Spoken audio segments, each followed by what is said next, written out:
Halo, assalamualaikum guys. Terima kasih udah klik video ini.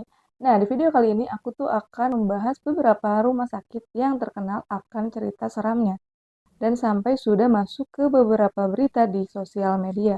Nanti kalian boleh cek aja ya.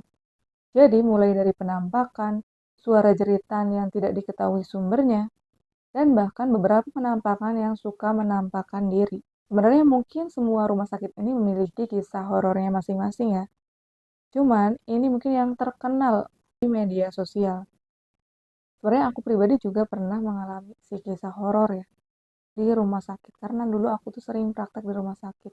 Cuma lain kali mungkin aku bahas kalau nanti video aku udah rame ya. Berikut yang akan aku cerita ini di video kali ini, rumah sakitnya ini bukan dari kota-kota kecil loh guys.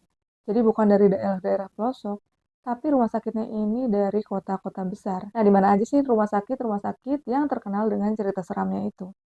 Yang pertama ada Rumah Sakit Gambiran II. Rumah Sakit Gambiran II dulunya ini katanya digadang-gadang sebagai rumah sakit termegah di kota Kediri. Namun sayangnya pembangunan ini harus terhenti buat oknum yang tidak bertanggung jawab yang melakukan korupsi atas pembangunan tersebut. Alhasil, bangunan rumah sakit itu sekarang terbengkalai. Akhirnya bangunan rumah sakit tersebut dibiarkan mangkrak dan tidak dilanjutkan lagi pembangunannya. Sehingga membuat rumah sakit ini menjadi salah satu rumah sakit yang angker di Indonesia. Konon banyak orang yang mengaku nih, mereka ini sering kali melihat penampakan di rumah sakit Gambiran II ini, atau juga mendengar suara-suara dari rumah sakit tersebut. Nah, gimana nih kalian kalau lewat situ kira-kira merinding nggak ya? Kayaknya serem banget ya, apalagi ini udah mangkrak selama bertahun-tahun. Rumah sakit yang kedua yaitu Rumah Sakit Immanuel. Kita geser nih dari kota Kediri ke kota Bandung. Jadi Rumah Sakit Immanuel ini didirikan pada tahun 1900. Jadi udah lama banget ya memang Rumah Sakit Immanuel ini. Dan sudah terkenal dengan keangkerannya.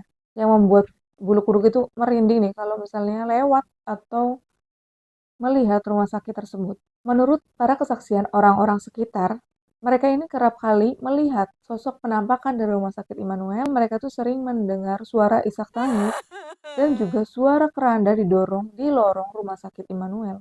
Ya, membuat rumah sakit Immanuel ini menjadi salah satu rumah sakit yang terseram juga nih untuk warga masyarakat. Dan termasuk dalam salah satu rumah sakit angker di Indonesia. Yang keempat, ada RSUD Raden Sosodoro Jatikusumo. Rumah sakit ini tuh berasal dari Bojonegoro. Jadi cerita yang paling terkenal dari rumah sakit ini adalah laki-laki tua di daerah lorong ruang Asoka dan kisah seorang supir yang mengantarkan penumpang ke RSUD tersebut.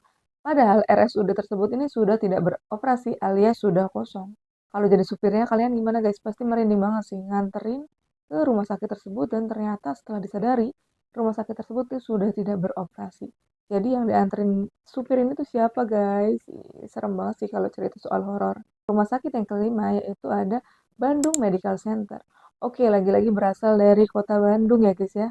Jadi rumah sakit yang sudah beroperasi dari zaman Belanda ini sudah sangat dikenal akan kisah seramnya. Kisah yang paling terkenal di Bandung Medical Center ini adalah sosok suster yang sering menampakkan diri dengan penampakan baju yang lusuh. Dan mungkin itu hanya sebagian yang didengar oleh warga ya. Apalagi kisah aslinya yang mungkin dialami oleh perawatnya, oleh pengunjungnya, dan lain sebagainya pasti masih banyak lagi sih guys. Dan mungkin kalau misalnya banyak orang yang menceritakan di internet, pasti akan ke-spill nih banyak banget rumah sakit mana aja yang angker dan mungkin bisa jadi ceritanya itu lebih serem daripada yang aku sampaikan ini. Jadi kalian kalau misalnya punya cerita-cerita horor di rumah sakit, coba kalian komen di bawah ya, nanti bisa aku sampaikan di video selanjutnya. Oke, jadi itu dulu video aku kali ini. Semoga kalian bisa terhibur dengan video aku ya. Mohon maaf kalau misalnya masih kaku ya cara ngomongku. Terima kasih yang udah nonton video aku dan udah support channel aku. Sampai jumpa di video selanjutnya. Bye-bye.